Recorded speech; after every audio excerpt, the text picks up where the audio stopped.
Hey guys, Jason here again with another episode of Every Corner and covering Thriller by pop artist Michael Jackson. This album was released on November 30th of 1982, which means its 30th anniversary was last year in November. That is Michael's sixth studio album. Before I get started in the actual review, I want to talk about a little bit of Michael's influences. On this album, you're going to hear a lot of James Brown, you're going to hear some Diana Ross, some Prince, some Stevie Wonder, some Marvin Gaye, some Smokey Robinson, some Jackie Wilson influences for sure. A great eclectic group of artists right there that Michael was inspired by. Alright, so let's talk about the album background now. Thriller is the follow up to Michael's 1979 album Off the Wall. It really is I like to think, a continuation. It uses the same genres, has the same feel to it overall, except Off the Wall is a little more dancier. It uses the pop genre, R&B, the rock genre, pop, post-disco, funk, and adult contemporary music as well. And is also the second Michael Jackson album to be produced by legendary Motown producer Quincy Jones. All right, Thriller has won a lot of awards, and when I say that, it's an understatement. Of the 9 tracks on the album, 4 of which were written by Michael Jackson himself. There were 7 singles off the album, all of which reached the top 10 on the Billboard Hot 100 of the time, and 3 singles were made into music videos. That includes Thriller, Billie Jean, and Beat It. And the Thriller has become and currently remains the best-selling album of all time, with sales estimated anywhere between 50 and 65 million copies sold worldwide. In the U.S., it is tied with the Eagles' 1971 through 1975 greatest hits album, selling more than 29 million copies shipped. Just amazing numbers there. It has also achieved the highest royalty rate in the music industry to that point. Approximately $2 for every album sold went to Michael Jackson. So he was making bank off this album, and it really shows the popularity of this album. This album also won a record-breaking 9 Grammy Awards and 1984 Grammy Awards, including Album of the Year. And is also ranked number 20 on the Rolling Stones magazine's 500 greatest albums of all time list in 2003, if you're wondering. Alright, this album had a massive influence on pop music and music in general, similar to guys like Elvis Presley and the Beatles and Led Zeppelin and the British Invasion. The success of Thriller really allowed Michael Jackson to break down a lot of racial barriers in pop music by using music, with his appearances on MTV and meeting with the president, Ronald Reagan at the time, in the White House. It is also one of the first. It was one of the first albums to really use music video as a promotional tool. That would be Thriller, Beat It, and Billie Jean. Also, they received regular rotation on MTV. And that was, of course, when MTV showed music videos and not reality TV. The Girl Is Mine, featuring ex-Beatle, is also ex-Beatle Paul McCartney is credited with helping promote racial equality in the United States. And cultural critic Nelson George wrote that Jackson has really educated many artists, including R. Kelly, Usher, Justin Timberlake, and countless others, and with using Thriller as a textbook on how to really write music properly. Alright, I'm going to go my track-by-track review. This album is really amazing. 9 tracks of just greatness. The first one is Want to Be Starting Something. This song starts off the album with a bang. It's really a dance anthem, similar to something you're going to hear off of Michael's 1979 album Off the Wall, with relentless, really machine-driven rhythms, a bass line that's just amazing, and just some angry, almost vocals that speaks about how harmful the media and the gossip can be to one. And that really can be summed up with the line, "You're a vegetable, you're a buffet, they'll eat off you." It's the best part of the song for me was really the crazy closing chant of "Mama Say, Mama Sa, Namaku Sa."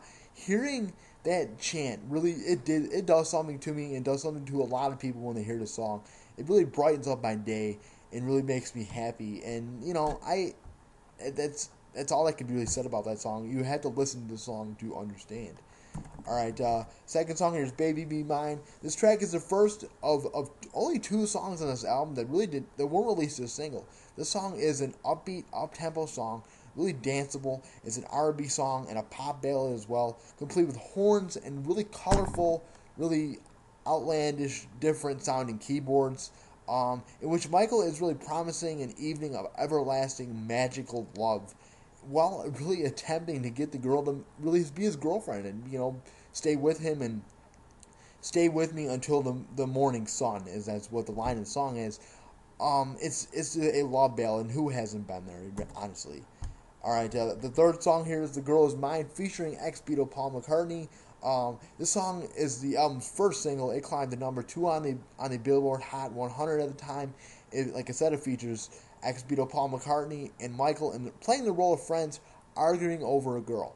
And really, if I were to not say much about that, that's all that is.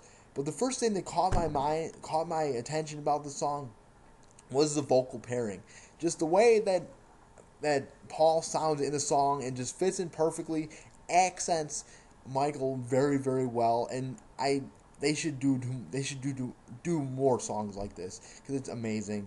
I was really amazed how both musicians really seem to feed off one another as well, and really this song, along with the McCartney Stevie Wonder collaboration of Ebony and Ivory, really helped the public embrace and bring together singers of all races and people of all races in a positive and humorous way. And by humorous, I mean the ending kind of playful teasing of, you're not going to get her, Michael. Yes, I will, Paul, or whatever. It's really, really interesting. Really good song. All right, the fourth song here is Thriller, and I don't have anything to really say about this song because it is self-explanatory. This song did so much for music. It really showed people, especially the music video, showed people how music should be written, showed, it had creativity, it can stand on its own. It's a Halloween theme-ish song. It's amazing. It's been sampled by so many artists, and the music in there, and really, you cannot listen to the song without doing the dance. That's honestly what I've learned, and it's as I was listening to the song, I was doing the dance. So it's proven itself, and it's an iconic song. All right, the fifth song is "Beat It." Again, the song, another self-explanatory song. It is the third single off the album and second number one to reach the Hot 100. It brings together the elements of R&B and rock. It also features Eddie Van Halen on guitar. That's where the rock comes from. To really create a danceable track that this time attempts to solve America's gang problems at the time, but also further exposes MTV's near total lack of airing African American artists. They never really did that before Michael Jackson, and it's a good place to start. Michael Jackson is an icon and really helped with music a lot. Alright, the sixth song here is Billie Jean. It's one of my absolute favorites on this album. It's about a crazy fan who is really delusional that Jackson is the father of her child, and went so deep that she eventually threatened to harm him and herself and the baby, and he basically have to go out and say, this is not my child and whatnot. And it's a really good song. It really shows how gossip and the groupies in general work in music. It features a thriving snare drum that's really, really very danceable. The bass is really there. The keyboards and Jackson's really extraordinary vocals that are hiccupy kind of wordless exclamation points of hee hee, all this stuff. And it's really to really get your hips moving, and really another danceable song. I really, really cannot express that enough. The seventh track here is Human Nature, and to me this is when the album kind of hits bottom and kind of goes and comes to a close pretty rapidly here. This song peaked at number 7 on the Billboard Hot 100 charts. It is a ballad that seems to really perfectly captures Michael's wide-eyed childlike wonder by using breathy vocals, glossier harmonies, and overall, I think the song is quite sad. With the vocals, the anticipation that Michael uses on the song really proves me wrong. No, it's about wanting to break out and just want to be a normal person, and just not wanting to be hounded on by the media, and wanting to just hit the streets and connect with strangers, connect with your fans. It really showed, what Michael wanted to do and just be a regular person. The eighth song here is Pretty Young Thing, P.Y.T. Really, after hitting grand slams on a lot of this album with the 5, 6, and or 4, 5, and 6 with Thriller, Beat It, and Billie Jean, this album, like I said, really seems to close down the album. It's a pop song. It seems to reflect not only Michael's love of wanting to be a child, but just touches upon the aspects of Off the Wall. It's a danceable groove and overall lighthearted feel that is evident by the chipmunk sounding vocals towards the end of the track. And unfortunately, since the 1993 scandal, since that ever started with the child molestation charges, people have taken the song on the wrong light. And whatever you think of Michael Jackson, that's fine. But this song is iconic and is one of his best songs ever. And the ninth song here finally is "The Lady in My Life." This track is the second of 2 songs off the album that were not released as singles. It's another classic R&B, a soothing song written. It was written particularly for Michael. It jams together the themes of love, seduction, really emotional. Michael really shows a lot of emotion on this track into one song that creates a memorable closer for this iconic album. And really, I've heard it's a lot. But if you put this song on, you will be sure to have the panties dropping. And that's exactly quoted from another reviewer off YouTube here. And this is honestly true. It's a very sexual song. It's iconic, and I really did love that song.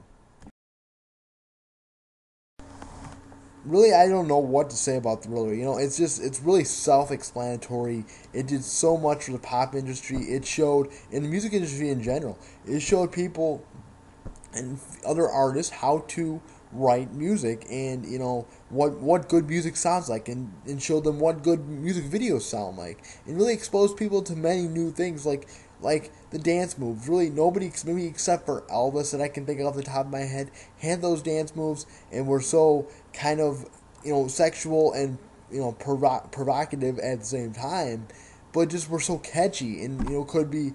You think of Michael Jackson, you think of someone who you can relate to and is really down to earth, seems to be that way, and he did so much for music, and that's something that we're missing, nowadays, and I hope that Michael's legacy really continues, and the legacy of Thriller, the greatness continues, and that's not lost in anything.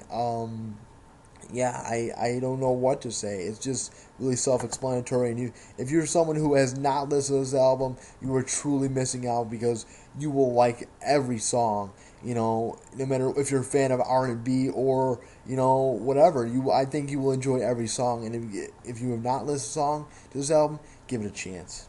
I promise you will like it. All right. Well, that's my thoughts on this album. My upcoming reviews include some AC/DC, some Ringo Starr, some Foo Fighters, some Jet Gladstone, some Jukebox to Ghost, some Luke Bryan, some Eric Church, some Tom Petty's The Sound City soundtrack featuring Dave Grohl. We've got some Imagine Dragons, some Guns N' Roses, some Jimmy Eat World, and some 30 of a Dead Man. That's my tentative list. If you're a artist also as well and you want me to review a newer album or an upcoming artist, please let me know, and I will do that. And please, if you like this video, please subscribe and put your comments below. What do you think of Michael Jackson? What do you think his best album is? What is your favorite moment off of Thriller? Please let me know. I look forward to interacting with you guys. I enjoy putting out these videos. I want to get some interaction going. So please let me know. Again, thank you guys for watching this episode of Avenue Corner. I will see you guys in a couple weeks. Have a nice day. Bye bye.